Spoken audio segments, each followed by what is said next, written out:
In the dark corners of history, few names inspire as much fear and fascination as Vlad the Impaler. A ruler whose cruelty became legend, his true story is far more terrifying than any vampire tale. Born in 1431 in Transylvania, Vlad III was the son of Vlad II Dracula, a member of the Order of the Dragon, a secretive chivalric order dedicated to defending Christianity against the Ottoman Empire.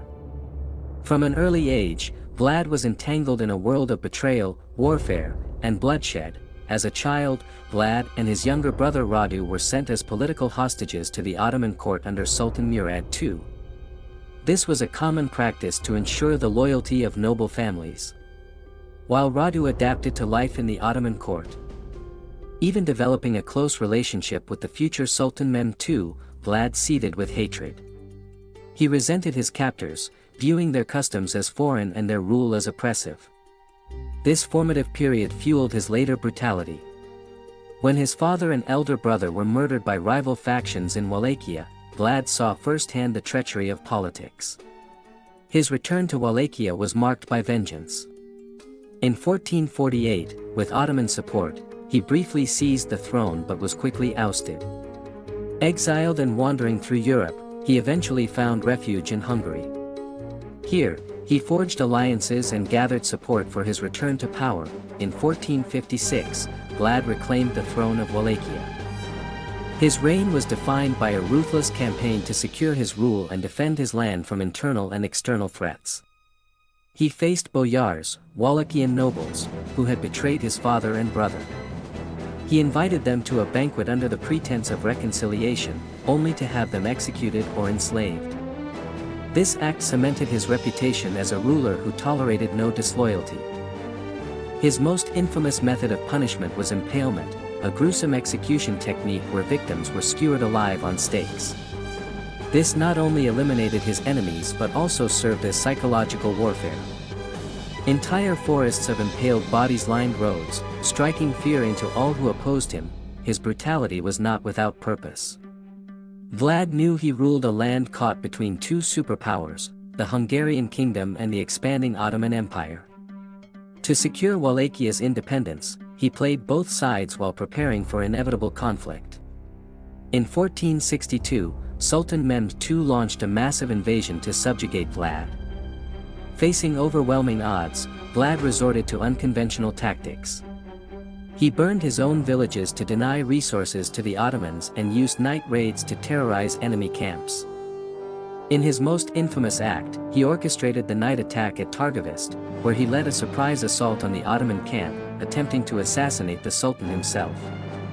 Though he failed to kill Mehmed, the attack inflicted heavy casualties and showcased Vlad's cunning, but his most horrifying act was yet to come. When the Ottoman army reached the Wallachian capital, they found the city deserted, except for a field of tens of thousands of impaled corpses. The sight was so gruesome that Mehmed abandoned his campaign, leaving Vlad victorious, at least for the moment. However, his reign was far from secure. Betrayed by his own allies, including Hungarian King Matthias Corvinus, Vlad was captured and imprisoned for over a decade. During his captivity, legends of his cruelty spread across Europe. Stories of his insatiable thirst for blood, his love for torture, and his merciless executions were exaggerated, fueling the mythos that would later inspire Bram Stoker's Dracula. Though eventually released, Vlad's final years were spent in a relentless struggle to reclaim his throne. He briefly returned to power in 1476 but was soon ambushed and killed. His death remains shrouded in mystery, with some accounts claiming his head was sent to the Ottomans as a trophy. Yet, Vlad the Impaler was no mindless monster. His actions, while horrifying, were driven by the harsh realities of his time. He ruled a land torn by constant war, betrayal, and shifting allegiances. His cruelty was not senseless but strategic.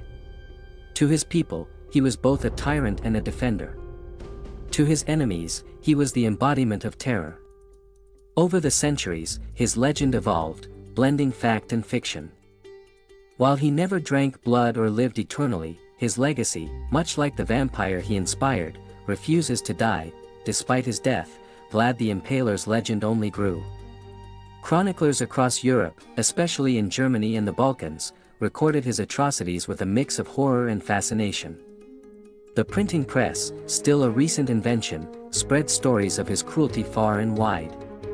Some accounts claimed he dined among the impaled bodies of his enemies, drinking their blood from goblets. Others described how he would have prisoners dismembered, boiled alive, or flayed. These tales, though exaggerated, were rooted in real events. His reign was undeniably brutal, but in the chaotic world of 15th century Eastern Europe. It was not without precedent. The historical Vlad was a product of his time, ruling a land where power was maintained through fear and ruthless efficiency. His contemporaries, including Ottoman sultans and Hungarian kings, also employed brutal tactics to secure their rule. However, Vlad's unparalleled use of impalement, coupled with the shocking imagery of his forests of the dead, cemented his place in history as an unrivaled figure of terror. To the Wallachians, he was a protector. To the Ottomans, he was a menace. To the Western world, he became something more, a legend of darkness. The transformation of Vlad the Impaler into Count Dracula began centuries after his death. The connection was first made in the 19th century when historians noted that his father's name, Dracul, meaning dragon or devil in Old Romanian, made Vlad Dracula, or son of the dragon. This name, already ominous, took on an even darker tone when Bram Stoker wrote his famous novel Dracula in 1897. Though there is no evidence that Stoker was deeply familiar with Vlad's history, he borrowed the name and infused it with the supernatural horror that persists to this day. Stoker's Dracula was not a warlord but an immortal creature of the night, feeding on the blood of the living. Unlike Vlad, who impaled his enemies in battle, Dracula preyed on innocent victims, seducing and draining them of life.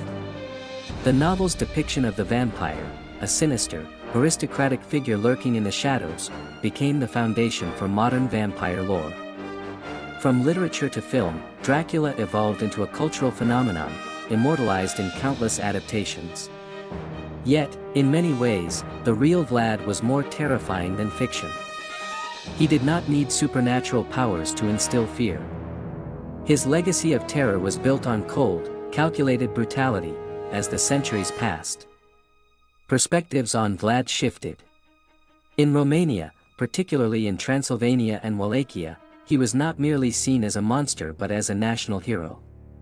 He defended his land against Ottoman expansion, resisting foreign domination at great personal cost. His extreme methods were viewed as necessary for survival in an age of treachery and war. Statues and monuments now commemorate him, and many Romanians regard him as a symbol of strength and defiance rather than bloodlust and cruelty. Meanwhile, the rest of the world remains captivated by the horror of his story, blending fact and fiction into an enduring myth. Today, Vlad's name is synonymous with terror.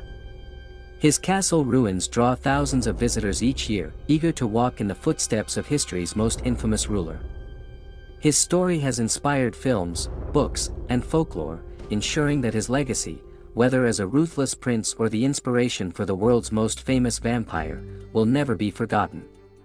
The real Dracula did not drink blood, nor did he sleep in a coffin, but his thirst for power and vengeance ensured that he would live on forever in the annals of history.